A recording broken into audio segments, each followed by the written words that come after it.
Assalamu alaikum. How are all of you? Hopefully, you will be enjoying your summer vacations and you will be safe and sound at your homes.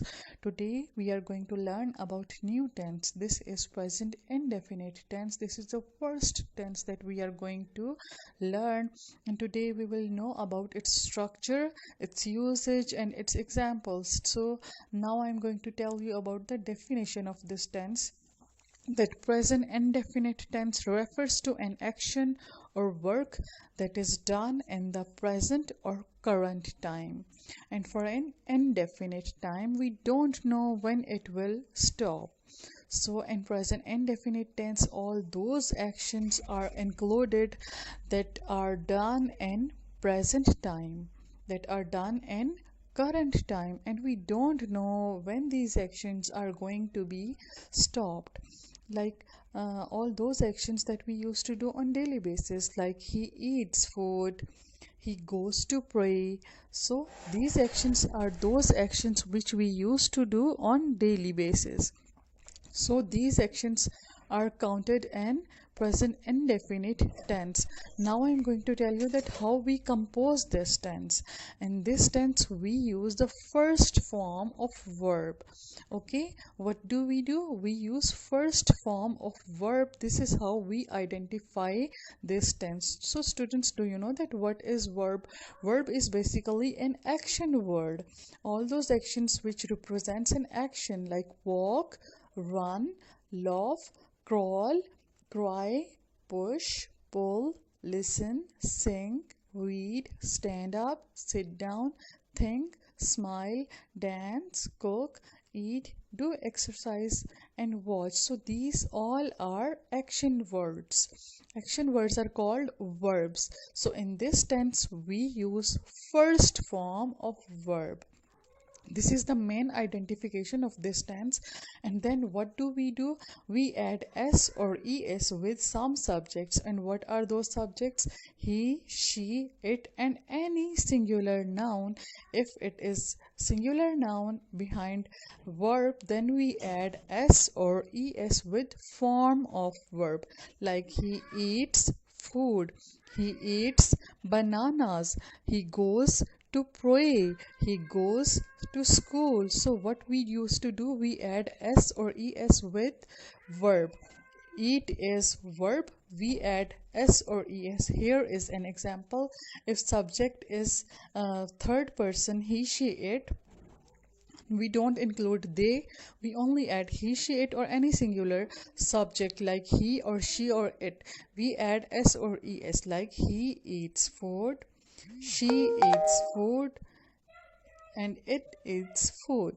So how we form this tense? We add first form of verb in this tense, and if there is singular subject behind verb, and if there is he, she, it behind verb, we simply add s or es with form of verb. And with plural subjects, with I, you, and we don't add s or es with form of verb, like you eat, they eat, I eat. This is how you have to form or construct this tense. Now I am going to tell you about its structure.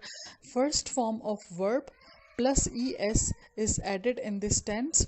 And how we with which subjects? With he, she, it, and name, we add s or es. Here is an example. He goes to school. So what we have done, we have added es with go. Go is the first form. We have added es and it becomes goes. Now, how we form this structure? First comes subject, then comes verb, and it is first form of verb, and in the end comes object. And if subject is singular or he, she, or it, or noun, singular noun, then what we do, we add s or es with first form of verb, and in the end comes object. So now I am going to tell you about the affirmative sentences of present indefinite tense. What are affirmative sentences? Where there is no denial, where there is no question. So in case of first person, second person, singular and plural and third person plural first form of verb is used.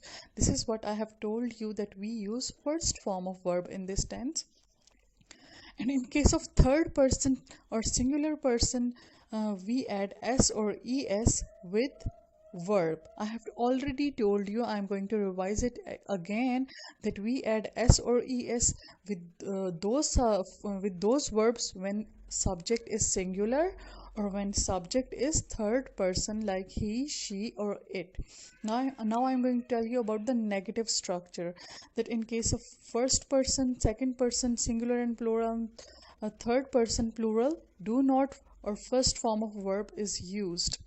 So what we do with plural subjects with I and you, we simply add do not to form negative tense.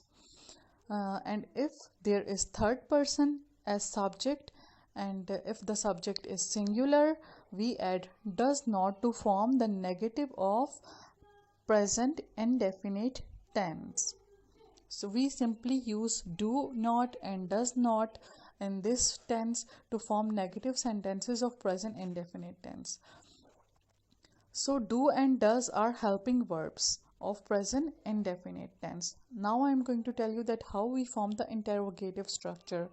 We add do or does in the start of the tense, in the start of the sentence, and then comes subject and then comes verb. What is interrogative structure? In interrogative structure, question is asked, so we add question mark in the end. So if we want to ask question of present indefinite tense, we simply add do and does in the start of the tense. I have already told you that we use do or does with which subjects. If subject is singular, if subject is third person like he, she, it, we write does. But if subject is plural or if subject is first or second person, then we write do as helping verb. This is how we form the negative structure of present indefinite tense. First comes subject and then comes do or does not, and then comes first form of verb like he does not play cricket, I do not play cricket. So I have told you that when we add does, we never add s or es with form of verb. Like here is the correct sentence, he does not play cricket. If we write it in this way, he does not plays cricket. If we add s with a form of verb here, then it becomes wrong. It is the wrong sentence. We have to remove s or es if we are adding does. Here are the interrogative sentences like do we go to school every day? Do they always eat hamburgers? So in do we never add s or es, but when we add does, when we remove s or es with form of verb, it was the main identification that with singular subject and third person we add s or es, but when we are going to make interrogative sentences we have to remove s or es from form of verb, and we have to write does in the start of the sentence, and in the end we have to add question mark. This is how we have to make the interrogative structure. We have to use do and does, these are the helping verbs, and in the end we have to add question mark. Here is the worksheet and you have to do it at your home. This is the interrogative sentences, this is the sheet of interrogative sentences. You have to fill in the blanks.